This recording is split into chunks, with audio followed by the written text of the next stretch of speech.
22대 국회가 국회법을 준수하며 첫 단추를 꿰습니다. 국민의힘은 관례라는 미명하에 국회가 일을 못하게 발목 잡으려고 애쓰고 있지만 이런 낡은 행태, 낡은 정치, 나쁜 정치의 표본을 보여주는 것입니다. 산적한 민생 현안이 얼마나 많은데 국회가 일을 못하게 농성하고 떼쓰고 있습니까? 상임위원장이 선출된 11개 상임위는 바로 가동을 시작해서 시급한 현안들과 법안을 처리할 수 있도록 하겠습니다. 아직 완료되지 않은 7개 상임위도 하루빨리 구성을 마무리할 수 있도록 국회의장께도 요청하겠지만 국민의힘도 원구성 마무리를 위해 적극 협조하길 바랍니다. 집권 여당이면 국민을 위해 일을 할 생각을 해야지 용산 대통령 부부 방탄에만 골몰해서야 되겠습니까? 계속 일을 거부하고 법을 거부하면 국민으로부터 호된 심판을 받게 될 것입니다. 국회 무시하는 용산 말고 국회의원 만들어진 국민을 위해 일하십시오. 정부가 서민들의 먹고 사는 문제를 해결해야 하는데 여전히 무능과 무대책으로 일하고 있습니다. 우리 서민들 낙중이 하나가 삼겹살에 소주 한잔 하는 건데 삼겹살 외식 1인분에 해당되는 200g 평균 가격이 2만 원을 넘어섰다고 합니다. 3년 전인 2021년 5월과 비교하면 약 21%가 올랐습니다. 김밥 가격도 계속 뛰고 있고 비빔밥도 한 그릇에 1만 원을 넘어섰습니다. 외식 물가는 오르는데 자영업자들은 더 울상입니다. 고금리, 고물가 장기화와 경기 부진 여파로 한계 상황에 내몰린 자영업자들의 폐업이 속출하고 있습니다. 대출 이자를 내지 못하는 자영업자가 급증하면서 은행권 개인사업자 연체율이 9년 만에 최고치로 뛰었고 서울시 외식업체 폐업 규모는 4년 만에 최대치입니다. 자영업자들의 대출 연체율도 2015년 이후 최고치입니다. 5대 은행의 1개월 이상 연체된 개인사업자 대출 총액은 올해 3월 말 기준으로 1조 3,560억 원으로 1년 전보다 37.4%가 증가했습니다. 소비자는 소비자대로 실질소득은 줄어들고 외식 물가는 올라 소비할 여력이 없고 자영업자는 자영업자대로 장사가 안 돼 대출 이자조차 감당하지 못하고 연체를 거듭하다 폐업으로 내몰리고 있습니다. 정부가 말로는 민생 이러고 있지만 실제로 대책은 감감무소식입니다. 민주당은 시급한 민생 현안을 해결하기 위해 2가지 법안을 준비 중입니다.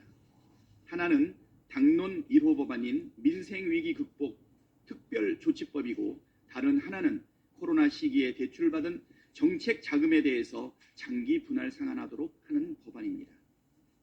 둘 다 정부가 마음만 먹으면 법 없이도 바로 시행할 수 있는 것들인데 정부가 아무것도 하지 않아서 야당이 준비한 겁니다.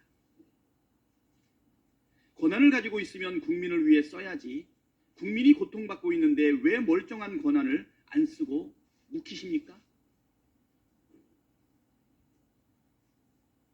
말로만 민생 타령하면서 민생의 어려움은 외면하는 건 국민 기만 아닙니까? 정부나 국민의 힘이 다른 대안이 없으면 이런 말 하고 싶지 않지만 민주당이 내는 안을 군소리 하지 말고 받으십시오. 그래야 민생에 조금이라도 양심이 있구나 하지 않겠습니까? 민주당은 앞으로도 민생 문제를 신속하게 해결하기 위해 제1당으로서의 책임을 다하겠다는 말씀을 드리겠습니다. 국민권익위원회가 권익위원회로 전락했습니다. 국민권익 지키라고 했지 불법 의혹 저지른 대통령 부인 권익 지키라고 했습니까?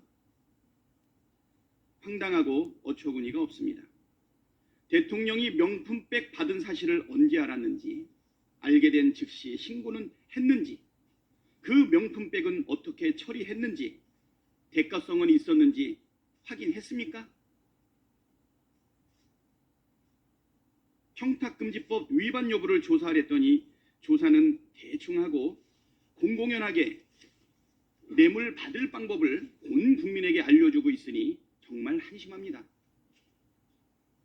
윤석열 대통령의 대학 동기가 위원장이고 검찰 출신이 부위원장인데 대통령이 대학 동기 찬스, 검찰 찬스 쓴 것입니까?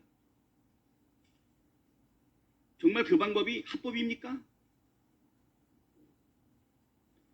앞으로 배우자가 수백만 원대 뇌물을 받아도 나는 몰랐다고 하면 무죄가 됩니까? 권익위원회는 용산 대통령 부부의 민원을 해결했다고 좋아할지 모르겠지만 오히려 김건희 특검법의 명분만 더 키워주고 있습니다. 무엇이 두려워서 이렇게까지 무리하게 감추려 드는 것인지 반드시 밝혀내라는 목소리만 키웠습니다. 주가 조작 의혹, 명품백 수수, 양평고속도로 노선 변경 특혜 의혹까지 밝혀야 할 의혹들이 차고 넘칩니다. 민주당은 진실을 국민 앞에서 국민의힘 목전에서 반드시 명명백백하게 밝혀낼 것입니다. 이상입니다.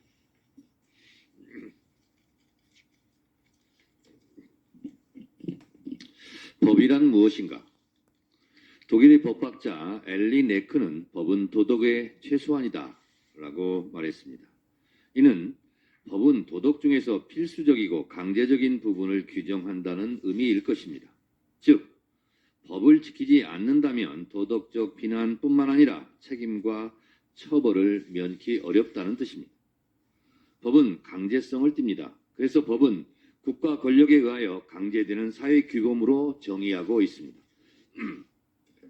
무정부주의자들은 법이 필요 없다고 주장하나 만인에 대한 투쟁에서 오는 사회 혼란을 피하기 위해서 반드시 법은 필요합니다. 대한민국은 법치국가입니다. 모든 법의 으뜸은 헌법이고 헌법 정신에 따라 법률이 만들어지고 이에 어긋나면 헌법재판소에서 위헌 판결로 그 법은 무효화합니다. 우리나라는 헌법, 법률, 명령, 조례, 규칙이 있는데 이 중에서 관례는 없습니다.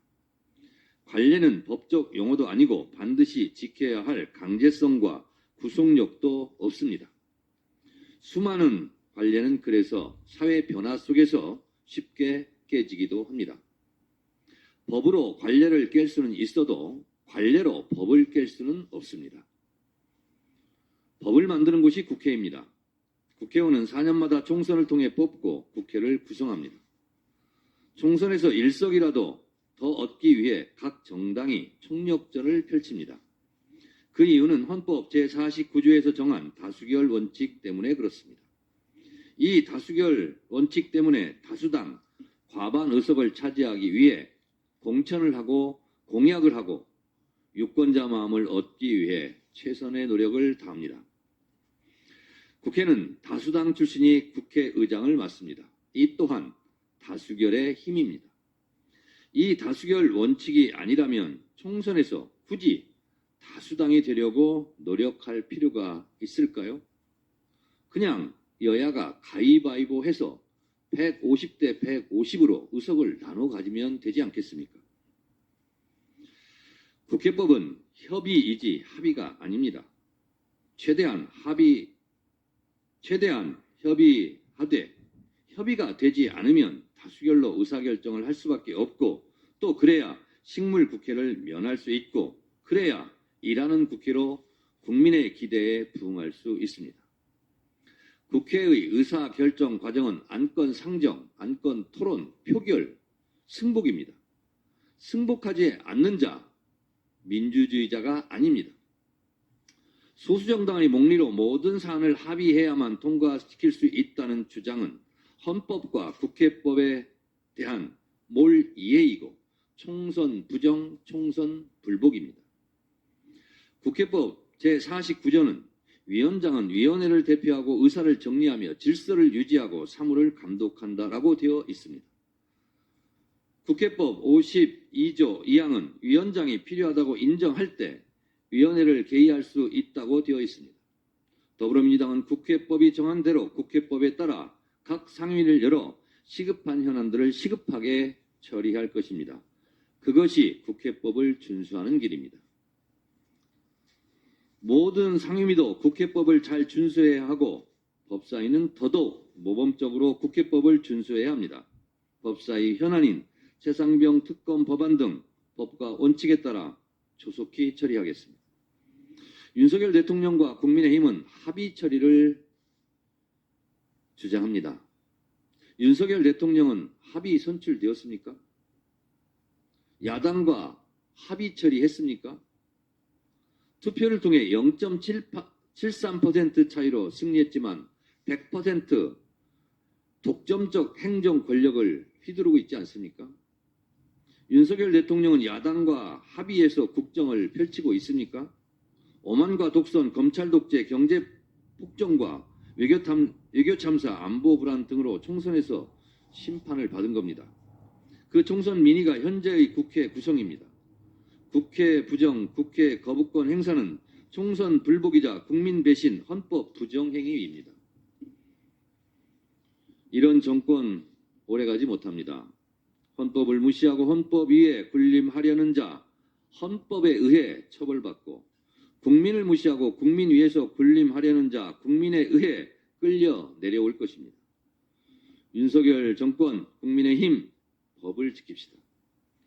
민주당은 자기 멋대로 하는 윤석열 정권과 달리 법대로 하겠습니다. 준법 투쟁하겠습니다.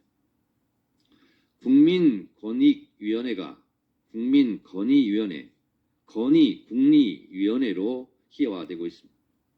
국민권익위가 김건희 명품 가방 사건에 대해 면죄부를 끊어줬는데 이는 최종적인 법적 행위는 아닙니다. 이 건도 사법적 절차에 따라 김건희 특검법을 통해 법적 처벌을 받을 수 있도록 법의 권위를 지키겠습니다. 님들은 멋대로 하지만 우리는 법대로 하겠습니다. 우리 모두 법을 지킵시다.